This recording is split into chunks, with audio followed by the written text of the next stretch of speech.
Hello, this is Stephen Pilkington with the Bogar Pilkington group of Keller Williams, and thank you for joining me today on my video blog.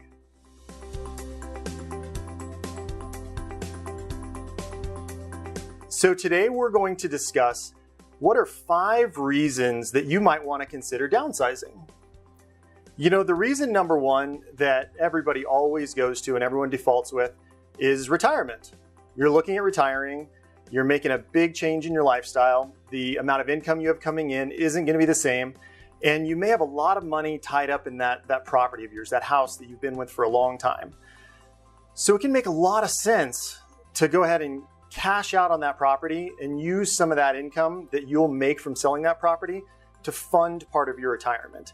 And there's some good solutions these days, and speak with your financial advisor about that. But that's reason number 1 that we encounter. So reason number 2 that we encounter for potentially downsizing is anxiety. Surprisingly enough, most of the time people focus on the property ladder of going bigger and better and bigger and better and bigger and better. Yet oftentimes we'll get to a house, whether it could be a 3,000 square foot house, heck, it could be a 2,000 square foot house. Oftentimes it's a 5,000, 6,000 square foot house. That it's a lot of space and it's a lot to take care of. And we encounter a lot of folks who it just creates a level of anxiety to take care of this whole space. And so part of what they're thinking is simplify, downsize, and that anxiety will go away. And very often it does work for those who are really concerned about having too much space. You know, that feeds into our number 3 item right there, which is having too much unused space. Oftentimes as we go through life, we may be upsizing to get more space for a growing family. It could be more space because we had an opportunity to get a house in a neighborhood that we wanted. It could be that we wanted to have toys and garage space or hobbies or anything else. And then life changes. Kids grow up, people move out, we have relatives stay with us, they move out, and now you might discover yourself with lots of extra space. And with today's lifestyle of simplifying, and it's really popular, it's all over the place on how can you simplify your life. Having too much space could be something where, you know, why have that space that's going to be unused? You're paying taxes, you're paying heating, you're paying electricity on it. Why not go ahead and downsize to the amount of space that's right for you? Okay, number 4, and this is an exciting one that a lot of people have been taking advantage of as the market has really ramped up over the last few years, and that is downsizing because of money opportunities.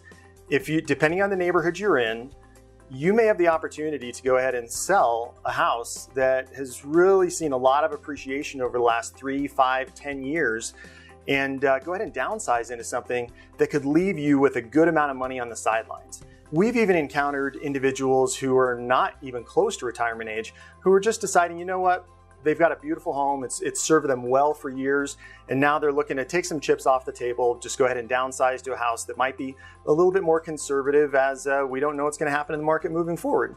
So downsize to cash out for some of those fantastic investments. And then this brings me to probably my favorite one of the list, so number 5. And number 5 is lifestyle. Many of us here in Colorado, we love the mountains. And don't get me wrong, I will drive up there all the time, yet I-70 is not always the easiest. And many in Colorado, they don't like the snow. So they would much rather be in Arizona or Palm Desert. So what we're finding now is that we're actually finding a good number of people who'd rather have a house that's not quite so large for their everyday house, and then that gives them the ability to go ahead and invest in a second property. That property can be for vacation purposes, that property can be for investment plus a little vacation benefit. So this is a fun one. It's actually downsizing on one so that you can have 2, only 2 that support 2 different lifestyles. So I wanted to thank you again today for tuning in with me on my video blog. I'm Stephen Pilkington with the Bogar Pilkington group of Keller Williams. If there's something that you'd like a little bit more information on, a topic perhaps that you'd like me to touch on in the coming weeks, just let me know. Go ahead and in the comments below, or go ahead and call us at the number below, and we'd be happy to help you out any way that we can and get you that information. Hope you have a fantastic day.